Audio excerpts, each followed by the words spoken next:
This past week, the entertainment magazines have released their list of the most powerful people in Hollywood. But do these magazines truly represent the fans? Well, as a response, FilmThreat.com has released its own anti-list called the Frigid 50, the coldest people in Hollywood. And today we're talking about the demise of celebrities whose career is almost over. The experts are about to weigh in, and I'm ready for my close-up. Apparently you're not. It's a loop.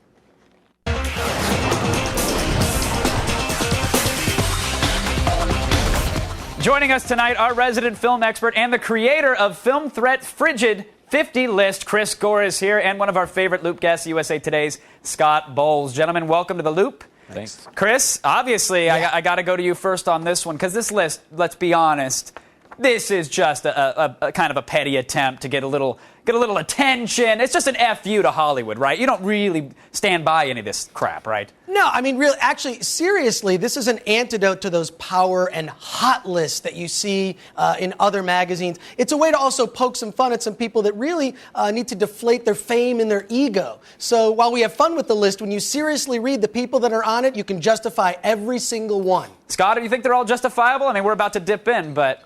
This list should be called Things That I Smoke When I Write About the Movies. I have no idea where these came from. All right. Well, let's see exactly what Chris is smoking, because, Dr. Gore, you start off number 3 on the Frigid 50. You've got Borat, a guy whose film has made countless millions. People are saying it could perhaps be the funniest movie of all time, let alone of this year. How can he possibly be freezing at this point? Well, I'll tell you why exactly. Is first of all, it's also brought along countless lawsuits, and it's something that he can't repeat. There's going to be no Borat sequel. I mean, think about it. He blew it with the character in the first film. You can't do that joke a second time. But, you know, Scott, you can't... Did anybody expect Borat 2? You know, Kazakhstan Strikes Back? Was anybody planning on a sequel to this film? They aren't planning on it, but they could. The thing to remember about this movie is that maybe 20 million people have seen it.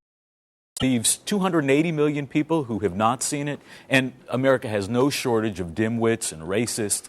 He could do a sequel next month, and the people in the South would have no idea who he is. He could play this once. And he can do it with Mel Gibson, because they got a lot in common, you know, regarding the Jews and all that stuff. You don't want a Michael Richard guest spot maybe in the next one as well? Exactly. Come on, let's just get them all under the bus at the same time. All right, let's move on. Number 27 on the list, we got Bryan Singer. Now, geeks everywhere, I mean, they've worshipped him, of course, since X-Men, but I understand Superman Returns wasn't exactly what fans wanted, but is one film enough to make a guy go frigid, Chris? Well, absolutely. I mean, first of all, expectations were so high for Superman Returns. I mean, in fact, myself, I was raving about it before I'd even seen it, just because I'd heard good pre-buzz. But the fact is, Bryan Singer really let down the fans. It owed way too much to the Richard Donner original. My understanding is, even with Superman 2, they're going to bring Zod back. So he's going over old territory yet again. And also, the Frigid to give kind of a career checkup, kind of a career intervention, so to speak, to people that, you know, I'm a personal fan of. I love Bryan Singer. So you're putting Singer on warning here. You're calling him out and saying, hey, listen... You don't have the golden ticket necessarily. You got to warm us over with your next film. You're 27 this year, could be number 1 next year. Who knows? What do you think, Scott? Is Singer on ice? Who cares about the fans? The fact is, Superman Returns is one of the top 5 films of the year. It's going to make close to $500 million worldwide. It got good reviews. It disappointed the fans. Hollywood doesn't care about the fans. It cares about the bottom line. He has a blank check to do his next film. This is one of those guys who remains golden, if not in Chris's eyes. But you have to admit, Scott, that it did underperform. I mean, when the movie barely squeaked out $200 million, come on, it didn't do any over $300 million Lord of the Rings money. So did Fantastic Four, and we're seeing a sequel. This is the kind of thing where they expect the first slowly, but as the dollars roll in, he's going to get green light for number 2. All right, well, you talked about Singer's blank check, and I thought Dane Cook, here's a guy whose blank check perhaps may have bounced. Some say he's the funniest in America. He had the HBO special, Tourgasm. Chris, why did you put him on the list, though? Well, you can't take away anything from him as a comedian. He's hugely successful in that arena. Has not been successful in film. Oh, come on. He worked with Jessica Simpson, Chris. Oh, give me all of those movies tanked, not just financially, but also with fans and critics. No one liked those movies.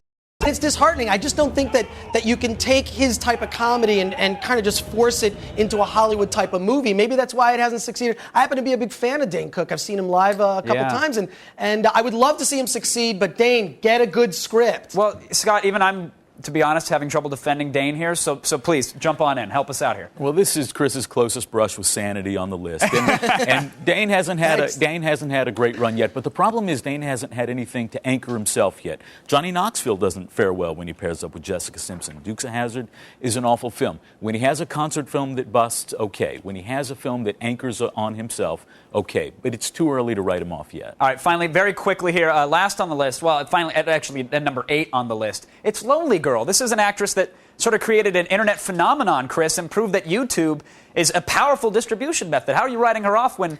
Really, didn't her 15 minutes just get started? Well, I think it proves that people on YouTube want to see what a young 15-year-old girl is doing in the privacy of her own bedroom. Surprise! So there's a lot of pervs out there. But I mean, the fact that she could parlay this into a career, man, if she's able to do it, more power to her. But once it was revealed that this was fake, everyone felt so betrayed. I mean, what is she going to do next? I mean, I haven't heard that she's been signed to any big deal. I know the writers actually have a development deal with NBC, but the actress... Nothing. All right. Trail, Scott, and very quickly, I mean, I know Britney feels betrayed because Mel Gibson's number 1 on the list. Shouldn't Britney's vagina be number 1? Until Disney does an animated feature on it. Oh, then now? you can write her. Okay, all right. No. Thanks to Chris and Scott for keeping us in the loop. Listen, folks, right or wrong, Film Threat has created a hilarious list that tries to kick a little Hollywood ass at a time when every other side is happy to just stand there and kiss it. So head on over to their site, chuckle and laugh, and then realize that in the end, the only thing that truly matters is how much skin is dangling when you get out of the car at night. Things that make you go, yeah. Attack of the Show, weeknights at 7, only on G4.